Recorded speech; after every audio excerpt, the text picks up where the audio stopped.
Devocional diario Vive a plenitud con Verónica Claros de Rodríguez. Porque un ángel descendía en aquellos tiempos al estanque y agitaba el agua. Y el que primero descendía al estanque después del movimiento del agua quedaba sano de cualquier enfermedad que tuviese. Por supuesto, era muy frustrante percibir que el vecino había introducido primero una de sus manos al estanque. Pero lo peor era comprobar que la sanidad se esfumaba caprichosamente de todos. Te has curado, amigo. Has sido el primero en entrar al agua. Decía un enfermo a otro.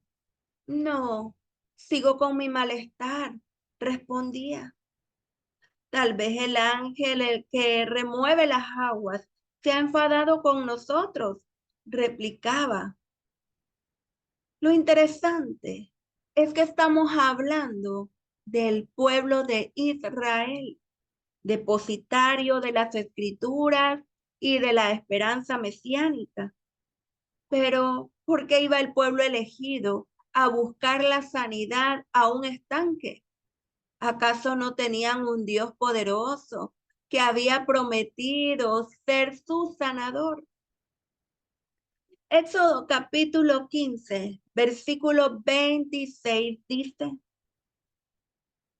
si oyereis atentamente la voz de Jehová tu Dios, e hicieres lo recto delante de sus ojos, y dieres oído a sus mandamientos, y guardares todos sus estatutos, ninguna enfermedad de las que envía a los egipcios enviaré a ti, porque yo soy Jehová, tu sanador.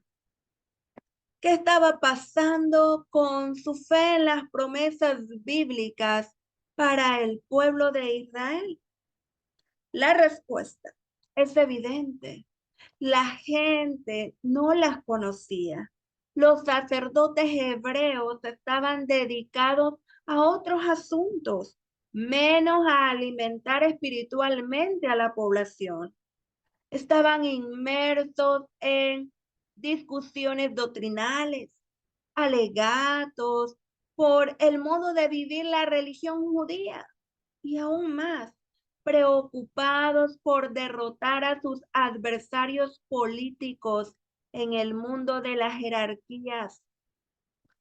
Y la gente, abandonada a sus presagios, corazonadas e impulsos espirituales. Así, es natural que surgiera el mito, el augurio y la superstición para sustituir a las sólidas enseñanzas de las escrituras. Y es que la falta de estudio de la Biblia es un campo fértil donde crecen este tipo de actitudes en la vida de los creyentes. Si la gente no recibe la palabra de Dios, entonces improvisará elementos sagrados alternativos para ejercer su fe. No importa lo grotesco que parezca, ya sea un trozo de madera, de metal, de papel o de plástico. El ser humano es capaz de inclinarse ante ellos para rendirles culto. El anhelo de creer justifica cualquier acto, por absurdo que parezca. La formidable creatividad humana hace que este tipo de acciones sean prácticamente impredecibles y adornadas de un gran ingenio. Tales características eran comunes en el tiempo de Jesús, entre el pueblo de Israel. La gente tenía hambre de la palabra de Dios. Sin embargo, ante la falta de una fe bien fundamentada, surgieron formas alternativas a manera de extremismos religiosos para satisfacer sus anhelos espirituales. Para tornar la situación aún más crítica, los líderes de la religión hebrea complicaban sospechosamente la comprensión del significado de los sacrificios y con ello alejaban al pueblo de los fundamentos bíblicos, dando espacio a expresiones paralelas de creer, aunque no necesariamente eran en armonía con la voluntad divina. En el libro El deseado de todas las gentes hay una explicación que resulta muy orientadora y dice de la siguiente manera: al apartarse de Dios, los judíos perdieron de vista mucho de lo que enseñaba el ritual. Este ritual había sido instituido por Cristo mismo. En todas sus partes era un símbolo de Él y había estado lleno de vitalidad y de hermosura espiritual. Pero los judíos perdieron la vida espiritual de su ceremonia y se aferraron a las formas muertas.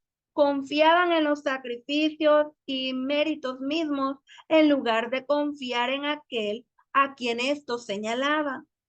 A fin de reemplazar lo que habían perdido, los sacerdotes y rabinos multiplicaron los requerimientos de estos sacrificios, y mientras más rígidos se volvían, menos se hablaba del amor de Dios, de su carácter. Y entonces la multitud de sus ceremonias era todo, mientras su corazón estaba lleno de orgullo y egoísmo.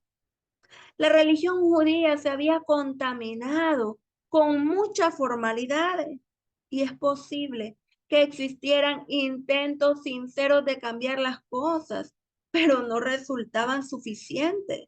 Ante la falta de respuestas espirituales, pronto surgieron ideas nacionalistas para defender la identidad. Esto confundía aún más el sentido del mensaje que se les había dado.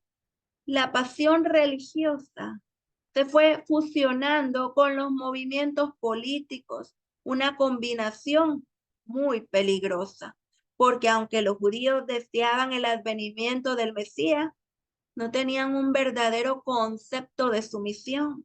No buscaban la redención del pecado, sino la liberación de los romanos. Esperaban que el Mesías vendría como conquistador para quebrantar el poder del opresor y exaltar a Israel al dominio universal. Así se habían preparado para rechazar al Salvador. Pero más sin embargo, Jesús no vino para conquistar el mundo, sino para conquistar nuestros corazones, para liberarnos del pecado y para que nuestra fe no se fundamente en mitos o en historias inventadas, sino más bien en una relación profunda solamente con Él. Porque Jesús es nuestro libertador, nuestro sanador, pero también debe ser el fundamento de nuestra fe. Te invito a que ores conmigo. Buen Dios y amado Padre, en esta hora, Señor, yo te doy muchísimas gracias porque en tu palabra encuentro el verdadero fundamento de la fe.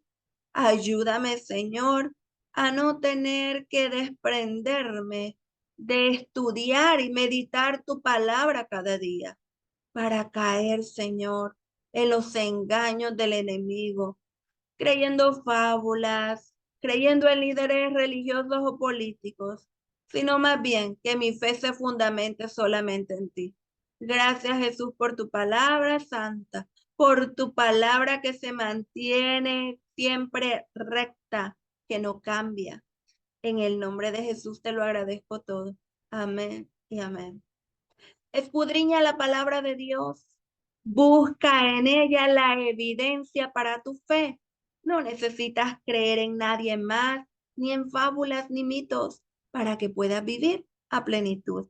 Dios te bendiga.